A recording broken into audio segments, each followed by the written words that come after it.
What's up, Vikings? This is Kaiser the Sneak, and today I'm going to quickly show you how to run the Dreadfall maze super quick. It's taken me several tries to get the hang of this, but at this point, I feel like I've gotten it fairly well done.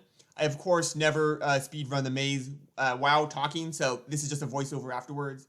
But I'm just going to be explaining some quick and easy tips to get this maze done.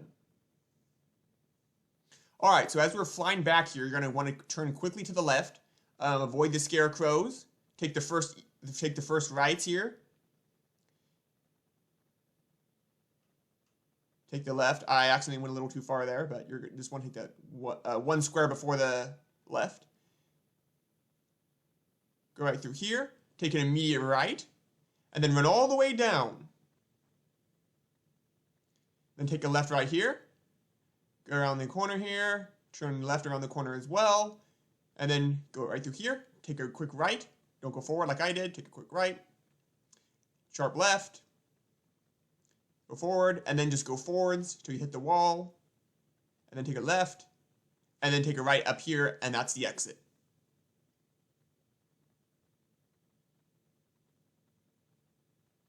Alright, for this part, you're just going to want to jump over everything. The spikes will make you have to restart the very beginning, but the little blue and white things that are coming off that little statue to the right, they'll just push you off the map. So they won't kill you instantly. So if you just barely touch it, you'll be just fine. This fire will kill you as well as the spiky balls, but if you jump over the fire, you can gain some time. So you definitely want to try to jump over the fire as close as possible to the wall. These spikes go very quick, and you also don't want to hug the wall because they'll spike you. They're still sticking out a little bit from the wall. Over here, if you can, you'll probably want to jump over the gap and jump over the little blue and white particle there. But I haven't gotten it down to the signs quite yet. The little flame shooter statues are pretty straightforward. As you come up here, you want to hug the left and jump out as soon as possible. You just hold down the left key and you'll pop out as soon as possible. And the answer to this is 5. You'll want to jump onto the top level before your pedestal reaches the top, and then sharp right to complete Tough Nuts room. Tough Nuts is more, in my opinion, much worse than Rough Nuts rooms, but if you know what you're doing, it's not actually that bad. But you can certainly gain the most time here if you know what you're doing.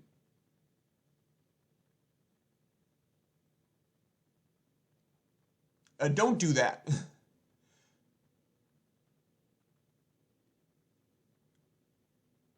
The best thing to do is kind of make it short and choppy steps. Walk forward, wait a little bit, and then you can just kind of auto-correct as you go around. So I tend to do really short and choppy kind of pushes behind the chicken.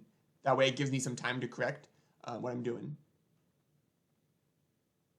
You unfortunately cannot turn or move during the cutscenes like you could for the last maze, but here you just want to reset yourself.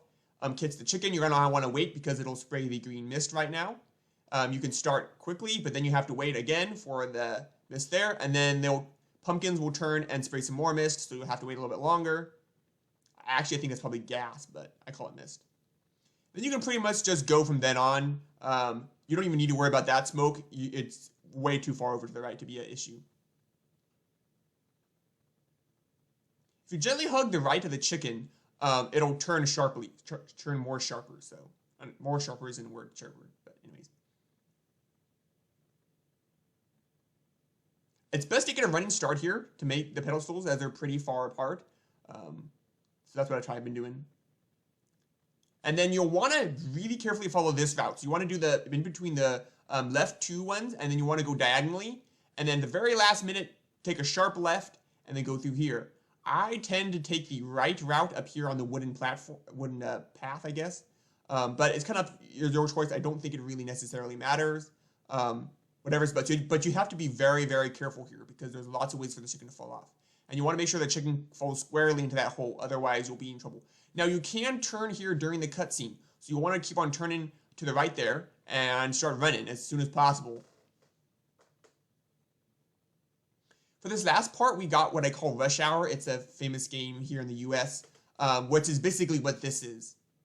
You want to start over here to the right. You also have to jump over this little part there. Push it. You always want to be pushing it, not pulling it if possible.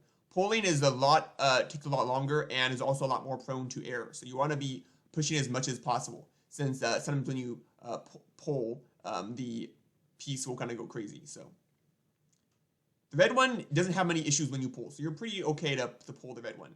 Otherwise, as you saw there, you can just push it right on back.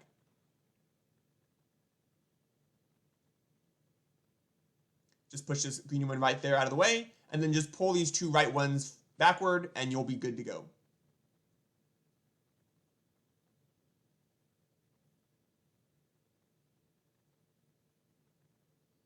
It's really sensitive trying to get the drag and push icons, unfortunately.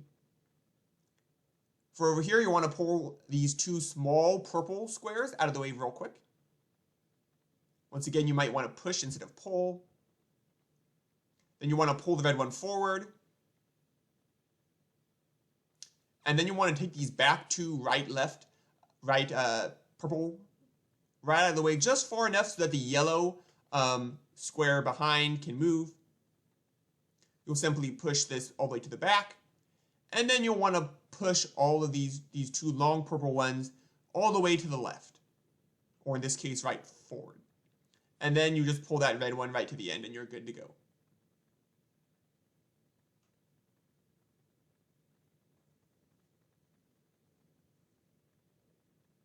Turn around as quickly as possible. Oftentimes using your cursor to turn around is better than just using the left arrow on your keyboard. And the answer to this is 4. You also not want to jump too early as I did, otherwise you might get stuck and fall back off, which is something you really, really want to avoid.